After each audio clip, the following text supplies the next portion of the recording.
नमस्कार, बहुत स्वागत है आपका बैटल ऑफ बंगाल आप देख रहे हैं। मैं हूं आपके साथ ज्योति तनेजा भसीन। बड़ी खबर आपको बता दें, तारीखों के ऐलान के साथ ही बंगाल में सियासी लड़ाई और तेज हो गई है। चुनाव की तारीखों का ऐलान कल ही इलेक्शन कमीशन की तरफ से किया गया। बीजेपी और टीएमसी में अब पोस्टर वॉर शुरू हो गया है। बीजेपी ने एक पोस्टर जारी किया है जिसमें 9 महिलाओं की तस्वीरें हैं, साथ में ममता को भी दिखाया गया है।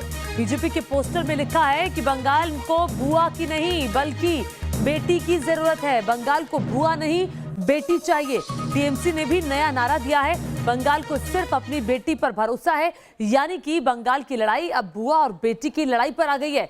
हुगली की रैली में प्रधानमंत्री मोदी ने भी बंगाल की बेटी का जिक्र किया था। उन्होंने कहा था कि बंगाल में बेटियों का हक छीना जा रहा है और देखिए किस तरह से पोस्टर वॉर अब सामने आ रहा है। और उधर एक और बड़ी खबर बंगाल चुनाव से जुड़ी हुई आ रही है। चुनावी रणनीतिकार टीएमसी के चुनावी रणनीतिकार प्रशांत किशोर ने ट्वीट किया है और कहा है कि देश में लोकतंत्र बचाने के लिए बंगाल का चुनाव बेहद अहम है। बंगाल के लोग सही फैसले के लिए तैयार है। बंगला निजेर मय कीचे, यानी कि बंगाल को सिर्फ अपनी बेटी पर भरोसा है। ये प्रशांत किशोर ने अपने ट्वीट के जरिए लिखा। 2 मई को नतीजे आने के बाद आप मेरे पीछे ट्वीट पर बात कर सकते हैं। देखिए, देश में लोकतंत्र बचाने के लिए बंगाल का चुनाव बेहद अहम है। बंगाल के लोग सही फैसले के लिए तैयार है। बंगाल निजेर में कीचे, यानी बंगाल को सिर्फ अपनी बेटी पर भरोसा है। ये प्रशांत किशोर ने कहा। प्रशांत किशोर आपको बता दें कि राजनीतिक रणनीतिकार हैं टीएमसी के।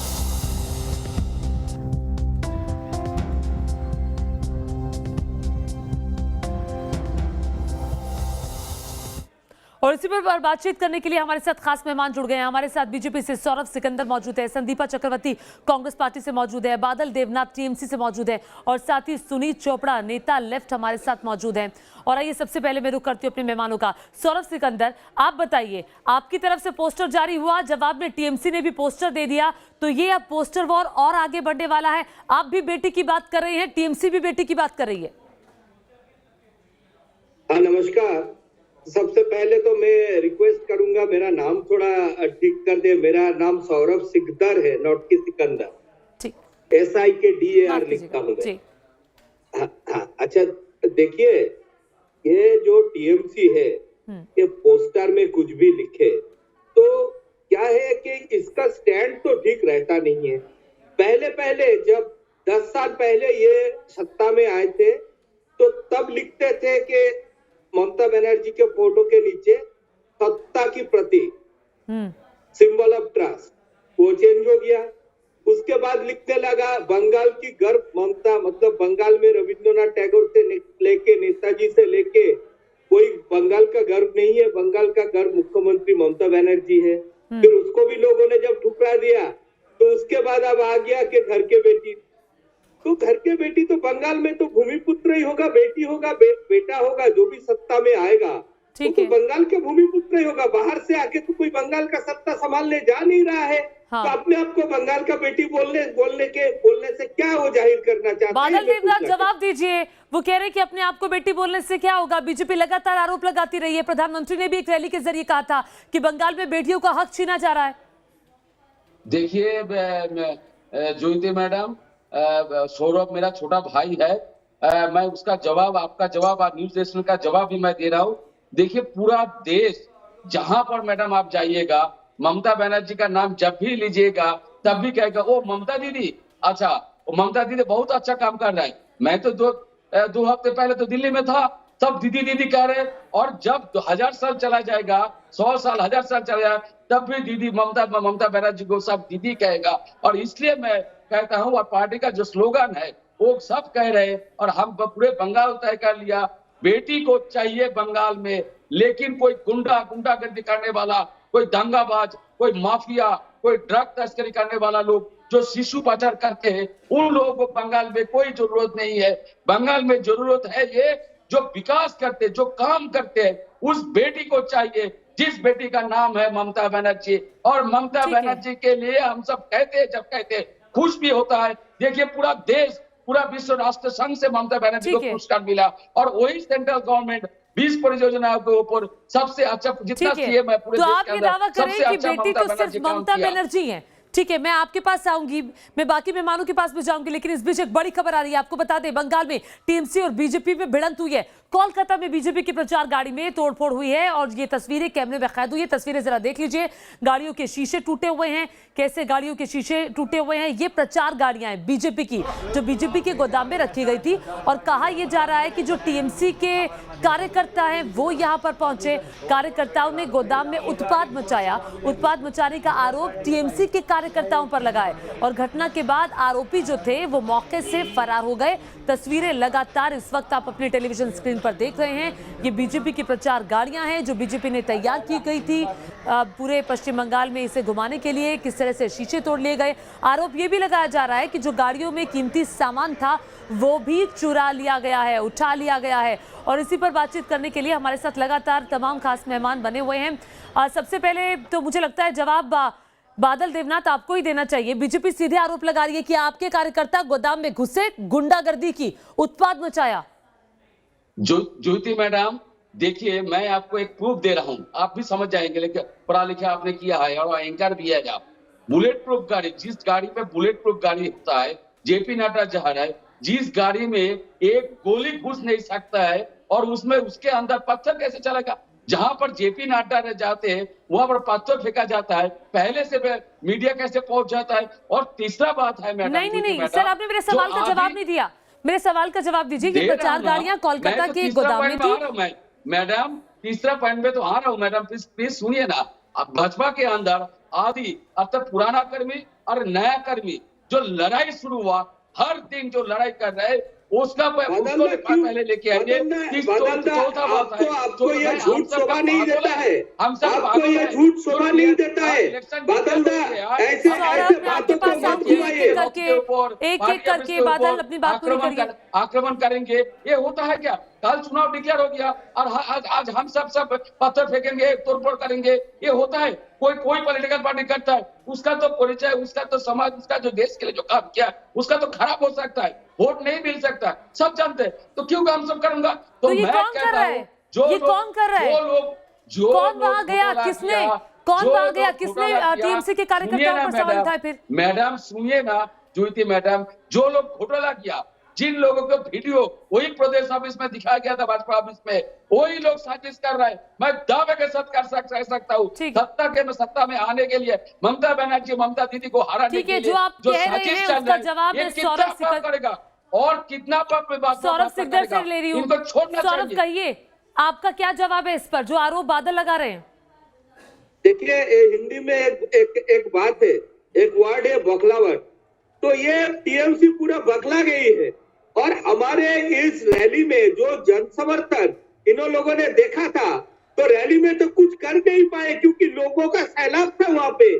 तो लोगों के ऊपर कुछ कर नहीं पाए तो सीधा आके वो हमारे गाड़ी जहां पे खड़ा थे वो गाड़ी तोड़ दिया। अरे गाड़ी आप तोड़ सकते हो, लोगों का हौसला थोड़ी ना तोड़ सकते हो। ये चोरी गिना रहे थे, दुनिया भर का कोयला चोरी, सोना चोरी से लेके हर चोरी में तो रोज छापामारी आपके घर में हो रहा है और आपके घर में सीएम को भी जाना पड़ता है उनका भतीजा का बहू को बचाने के लिए, वो भी घबराई गई है। तो आज बात ये है कि लोगों को जन सैलाब, लोगों को सपोर्ट। मैं अभी आसानसोल में बैठा हूँ, यहाँ पे कल यात्रा चल रहा था, घर घर से माँ बहने बाहर में आके बोल रहे थे टीएमसी को हटाओ। वो कोई हमारे कार्यकर्ता नहीं थे। ये माहौल किसने बनाया? सवाल तो उठता है ना बादल जी, सवाल तो उठता है ना। मैं आपसे जवाब दूंगी लेकिन मैं बाकी मेहमानों को भी जोड़ना चाहती हूँ। मैं बाकी मेहमानों को भी जोड़ना चाहती हूँ। मैडम 10 सेकंड ज्योति मैडम 10 सेकंड बोली। जो बखलाव का बात ने सौरभ भाई ने किया है। और एक बात मैं सौरभ भाई को कहना चाहता हूँ, बंगाल में एक कहावत है, चोरेर मारे बड़ो गला। जो चोर होता है उसका माँ तो ज्यादा आवाज वो आपके लिए होता है, वो आपके लिए कोयला चोरी का बात कोयला चोरी। संदीपा, ये कानून व्यवस्था का मुद्दा तो कब से है बंगाल में? बात नहीं सुना, मेरा आंसर नहीं लिया आपने मैडम, अपना आंसर नहीं लिया मेरा। मैं आ रही हूँ आपके पास मौका था 10 सेकंड का, आपने बोला था, मैंने आपको 30 सेकंड दिए। सर 1 मिनट, मुझे बाकी मेहमानों को भी जोड़ना है। संदीपा कहिए प्लीज। ठीक, ओके।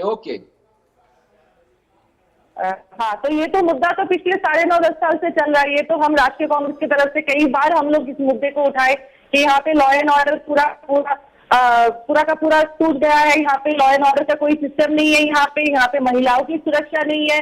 यहाँ पे आप भी जहाँ पर भी जाओ वहां पर भी आपको कुछ ना कुछ कैओस मिलेगा। ये जो गवर्नेंस संदीपा नंबर 2 की पार्टी थी 2016 में कांग्रेस पार्टी, क्या किया आपने? जब बीजेपी की एंट्री हुई तो बीजेपी ने बवाल मचाना शुरू किया कि देखिए कानून व्यवस्था की हालत खराब है। आप लोगों की जिम्मेदारी कहाँ थी? कहाँ पे? बंगाल में तो हम लोग टीएमसी को सपोर्ट किए थे 2011 में, लेकिन जब देखा कि ममता बनर्जी और टीएमसी जो पार्टी है उन लोगों का पॉलिटिकल एजेंडा कुछ और जिम्मेदारी ही तो बनती थी ना, भले ही आपने तब सपोर्ट किया लेकिन जिम्मेदारी तो बनती थी ना कि आप प्रदेश की कानून व्यवस्था पर सवाल उठाते। क्यों वहां पर इतनी हिंसा हो रही थी? हम लोग तो उठा रहे थे आवाज। पिछले 10 साल से हम लोग आवाज उठा रहे। आपको पता भी है यहाँ पे बंगाल में पिछले 10 साल से क्या चल रहा है। जो भी ऑपोजिशन अपना आवाज उठाता है, फॉल्स मामला देके, एफआईआर देके या कुछ भी केस देके उन लोगों को जेल में डाला जाता है। यहाँ पे यह हालत है विरोधी पार्टियों की। यहाँ का जो लॉ एंड ऑर्डर है, पूरा जो एडमिनिस्ट्रेटिव पावर है, टीएमसी ने और ममता बनर्जी ने अपने कब्जे में ले लिया, सिर्फ और सिर्फ अपना पॉलिटिकल एजेंडा फुलफिल करने के लिए, अपने पॉलिटिकल फायदे के लिए। नहीं तो आप बताओ कि यहाँ पे अभी 8 दफा तरीके से यहाँ पे इलेक्शन क्यों हो रही है? ये ममता बनर्जी इसका क्यों विरोध कर रही है? हालांकि 2011 की इलेक्शन में ममता बनर्जी खुद 8 दफा इलेक्शन उनको चाहिए था, लेकिन बादल जवाब आपको देना होगा। अब जवाब आपको देना होगा कि सवाल उठाते थे, बात करते थे, आवाज उठाते थे, टीएमसी आवाज दबाने का काम कर रही थी। बिल्कुल ज्योति मैडम। संदीपा आपके सवाल का जवाब मैं ले रही हूँ बादल जी से। बादल जी कहिए। देखिए सुदीपा मैडम को क्या हो गया, 35 साल का दल और बोल रहा है 10 साल से आवाज उठा रहा है। सुदीपा मैडम को पता नहीं है क्या बोल रहा है। तीसरा बात है जो 8 चरणों का बात है। देखिए एक जिला है जिस जिला में 31 सीट है। 30 सीट के लिए पार्ट 1, पार्ट 2, पार्ट 3 3 चरण में वोट होगा। क्यों? तो जहां पर टीएमसी मजबूत है वहां पर 3 चरण में, 4 चरण में, 2 चरण में कैसे वोट होता? पार्ट 1, पार्ट 2, पार्ट 3 कैसे?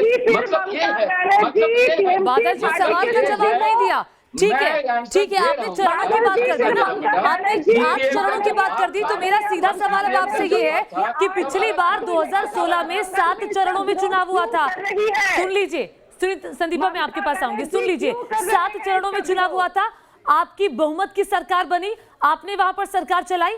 7 चरणों में चुनाव में आपकी सरकार बनी। अब 8 चरणों में दिक्कत क्या है? देखिए मैडम, तब उस टाइम 34 साल का वाम लेफ्ट शासन था और उस समय पूरा लेफ्ट ने पूरे बंगाल को शमशान बना दिया। हर जगह से कंकाल मिल रहे थे, लाश मिल रहे थे, 100 हजार लाश मिल रहे थे। इसलिए ममता बनर्जी ने डिमांड किया था 7 चरणों में वोट। अभी तो ऐसा तो नहीं हो रहा है। अभी तो विकास हुआ, सेंट्रल गवर्नमेंट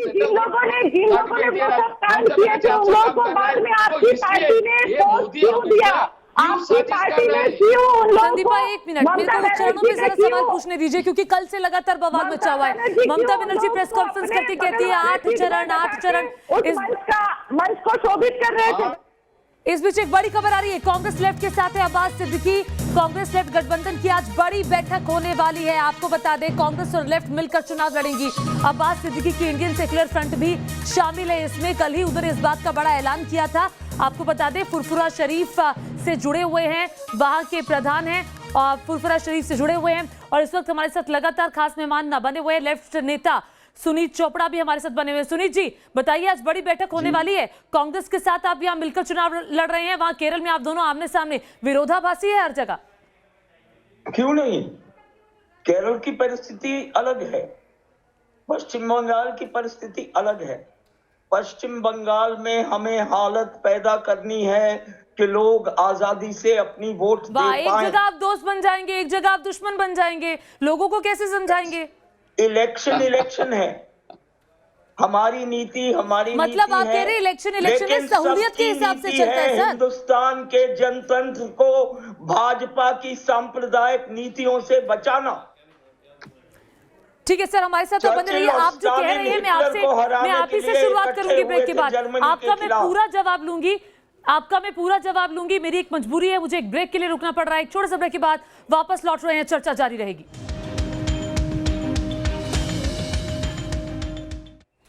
विकी में स्वागत है आपका। बैटल ऑफ बंगाल देख रहे हैं, बड़ी चर्चा जारी है बंगाल में, कैसे जबानी जंग चल रही है वो भी आइए आपको सुनवाते हैं। ममता बनर्जी कह रही हैं कि खेला होगा बंगाल में, उस पर बीजेपी भी कह रही है कि बड़ा खेला होगा। এগুলো কি নরেন্দ্র মোদী আর অমিত শাহর কথাই হয়েছে যে তারা ইলেকশনটা করতে যাতে কোন কোন কনস্টিটিউয়েন্সিতে যাবে? আসামের ইলেকশনটা একবারে করে নিয়ে 27 মার্চের মধ্যে, এপ্রিলে 6 এর মধ্যে তামিলনাড়ু ইলেকশন করে নিয়ে একদিনে, কেরালার ইলেকশন একদিনে করে নিয়ে, এখানে 23 দিনের ফুটবল গ্রাউন্ড, 23 দিনের খেলা খেলবেন? আমাদের যা আসে না, এই খেলাতেও আমরা বলছি আপনাদের হেরে ভূত করে দেব। খেলা হবে 8টা ফেজে, হারিয়ে ভূত করে দেব। তার কারণ আমরা গ্রাসরুটের লোক।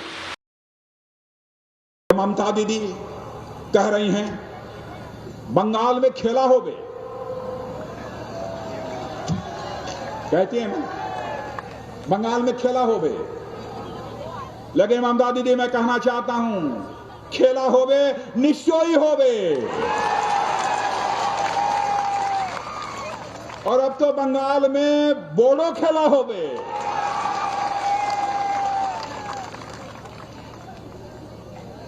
यही खेला विकास का खेला होवे, यही खेला शांति का खेला होवे। चलेगा? अरे चलेगा ना ही, पीछे से लोग भी हाथ उठा के बताए दौड़ेगा कि चलेगा? दौड़े। ममता दीदी बंगाल में आई दादागिरी चलबे ना,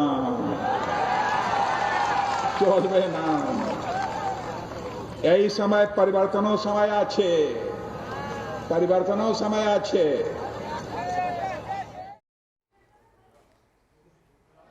तो आपने सुना, ममता दीदी कह रही है खेला होगा, और राजनाथ सिंह ने कहा कि दादागिरी नहीं चलेगी। इसी पर मेरे साथ मोहित दुबे हमारे संवाददाता PHQ से जुड़ गए हैं, उनसे माफ कीजिएगा कांग्रेस हेडक्वार्टर से जुड़ गए हैं। मैं उनके पास जाऊंगी, लेकिन एक छोटे से ब्रेक के बाद।